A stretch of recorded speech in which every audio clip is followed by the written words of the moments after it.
Hello friends, and welcome to yet another episode of Talking Timeshares with Timeshare Users Group. Today, we're going to tackle a very hot question on so many timeshare owners' minds these days, and that's how do I get rid of my timeshare if I still owe money on it?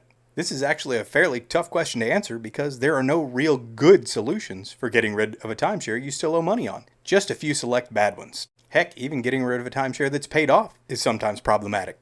And as many people know, having a loan balance significantly limits your options. But Tug exists to give you the real truth about the situation, not sugarcoat it, so here we go. There are virtually endless numbers of timeshare exit and cancellation companies that are happy to tell you exactly what you want to hear, and they have quick and easy solutions to guarantee they can get you out of your timeshare. And these pitches are intended to do one thing: convince you to pay these companies huge sums of money up front for their services. Many even offer a money-back guarantee if they're not successful. And the truly sad part is these companies are making money hand over fist because owners simply don't know any better. And what owners don't know is that there is no secret or proprietary process for getting you out of your timeshare if you still owe money on it. And every service they provide is something you can do yourself for free. Option 1 you can do yourself is to convince the resort to let you out of your contract. Now I'll go ahead and preface this by saying that this is a very low chance of success for most owners. But that chance sure isn't zero, and truly depends on your actual situation. If that situation is something like, I just don't want to pay for my timeshare anymore, it's probably not going to result in much success in arguing that. However, social media allows owners to be the squeaky wheel, so to speak. Emails to any corporate addresses you can find, written letters to physical headquarters, titled to CEOs and other executives, repeated phone calls to customer service, pleading your case and trying to explain your situation, perhaps how you were misled or missold during your sales presentation. Being a squeaky enough wheel can eventually result in you being more hassle than your contract is worth. You should never underestimate the power of negative press on social media, especially in places where other owners can see it and respond. This holds even more power if you can explain what happened to you in detail, or even better, provide actual proof of how you were misled or missold during your sales presentation, or in many cases, even outright lied to. Believe us, we know it happens, but actually having proof or being able to prove it happened is a whole nother ball of wax.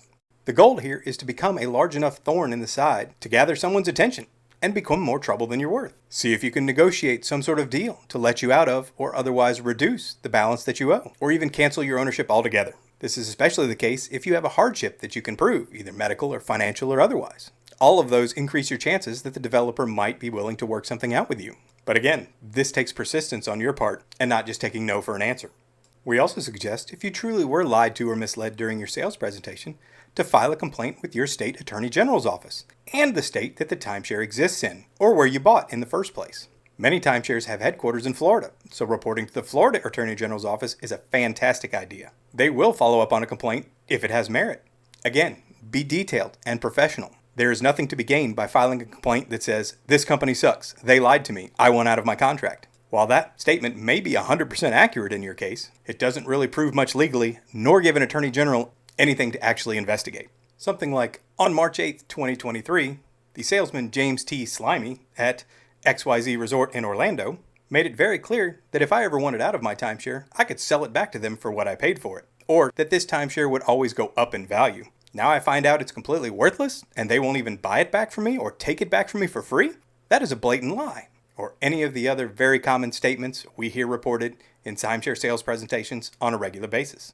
All of these are great things to include in your posts on social media and your reports to the Attorney General's offices. It always helps when you eloquently describe what happened to you and provide facts to back that up. Believe us, we know it happens. The timeshare companies know it happens, but most people don't provide those details. Include specific names and dates if you can. While this sounds like a hassle and maybe not worth your time, you're fighting to get out of a multi-$1,000 contract that you signed of your own free will. And believe me, they're going to argue that against you.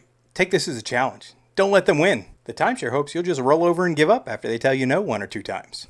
And you know why? Because that's what most people do in this situation. One good tip is to type up your story in an email to yourself, then read it over and over again and refine that letter to make it polished, detailed, and accurate to describe your exact situation and show how you were the victim of this whole ordeal. This way you can simply copy and paste that email anywhere you find an outlet to share your story, be it Facebook, Twitter, the Tug Online forums, online complaint forums, anywhere you can find someone that might read your story. The term squeaky wheel gets the grease exists for a reason. How squeaky you need to be certainly varies, and this process is certainly no guarantee chance of success, but it has worked in the past. And the only real 0% chance in this whole ordeal is for you to give up and do nothing. If this doesn't sound like something you're up for or willing to put the time and effort into, maybe this next option will be up your alley. For those who want to be a bit more proactive and want a guaranteed way to exit their timeshare even if they still owe money on it, that solution is to simply stop paying for it. While this answer seems super obvious, thousands of owners are actually tricked into this option each and every year because it's what exit companies use as their main strategy to guarantee an exit for your timeshare.